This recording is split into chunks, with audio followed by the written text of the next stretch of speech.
Hello everyone, this is math reasoning of AKU।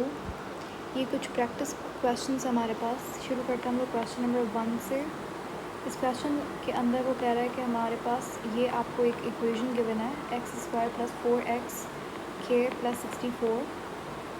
वो पूछ रहा है कि बताइए k की वैल्यू क्या होगी। हमें k की वैल्यू फाइंड करनी है ताकि इस इक्वेशन को हम एक परफेक्ट स्क्वायर बना सकें। याद रखिएगा, जब भी बात आती है परफेक्ट स्क्वायर की, इसका मतलब होता है क्या हम परफेक्ट स्क्वायर को इस तरीके से लिख सकते हैं, क्योंकि देखो ये क्वाड्रेटिक इक्वेशन है। तो क्वाड्रेटिक इक्वेशन को जब आप परफेक्ट स्क्वायर को ना लिखोगे तो ये वाली फॉर्म ही बनेगी, ठीक है। और जब आप इस फॉर्म को ओपन करेंगे तो ये कुछ इस तरीके से a² + b, यहाँ पे फॉर्मूला लगेगा a² + 2ab + b²।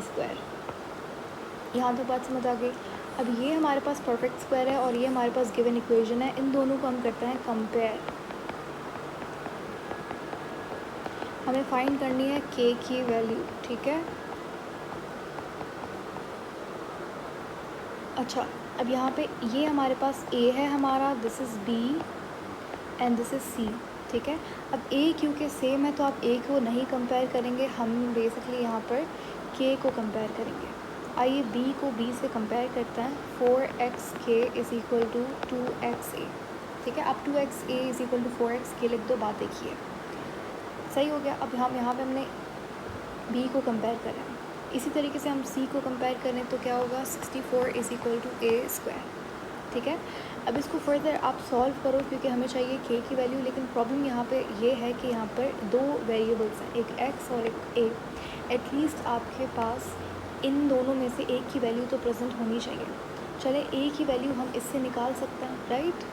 तो मैं यहाँ पर पहले a की वैल्यू निकाल लेती हूँ। स्क्वायर रूट ले लेंगे ऑन बोथ साइड, तो 8 का स्क्वायर होता है 64। a की वैल्यू आ गई a। इस इक्वेशन के अंदर मैं रख दूँगी 8 की वैल्यू, a की वैल्यू जो कि है 8, 2 8 से 16x हो गया। अब यहाँ पर हमारे पास k = 16x divided by 4x, x cancel हो गया और 4 से 16 होता है। हमारे पास k की वैल्यू क्या आई, 4 आई। यहाँ तक बात समझ आ गई। तो हमारे पास यहाँ पर जो आंसर है वो 4 है, यानी कि अगर k की वैल्यू 4 होगी तो ये हमारे पास परफेक्ट स्क्वायर बनेगा, सही है। चलिए क्वेश्चन नंबर 2 पे चलते हैं। क्वेश्चन नंबर 2 के अंदर कह रहा है if a cylinder of radius 1 centimetre, यानी कि एक हमारे पास सिलेंडर है। इसको आप 3D के अंदर इमेजिन करो, क्योंकि सिलेंडर जो होता है वो अंदर से, अब ये हॉलो सिलेंडर इन्होंने मेंशन तो नहीं किया हुआ कि अंदर से खाली है या सॉलिड है, चलो वो, लेकिन आप इसको इमेजिन करो 3D के अंदर।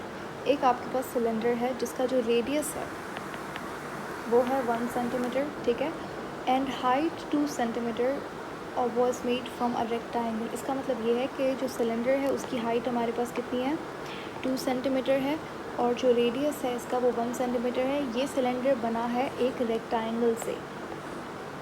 इसका मतलब ये है आपके पास एक रेक्टेंगल था, उस रेक्टेंगल को मोड़ कर इन्होंने सिलेंडर बना लिया।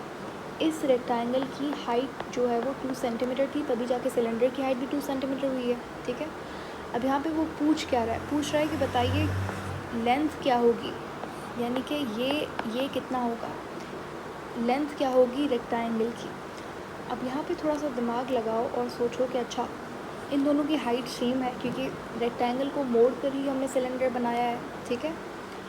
अब क्या मैं ये कह सकती हूँ कि जो भी हमारे पास सिलेंडर का जो सर्कमफेरेंस होगा, सिलेंडर का क्या, इस तरीके से ये ऐसे इमेजिन करो, ये जो सर्कमफेरेंस होगा सिलेंडर का वो इसकी लेंथ बन सकती है, बिल्कुल बन सकती है, क्योंकि इसी को हमने मोड़ कर बनाया है सिलेंडर। तो जो सर्कमफेरेंस होगा सिलेंडर का वही लेंथ होगी रेक्टेंगल की। सर्कमफेरेंस का फॉर्मूला होता है 2πr।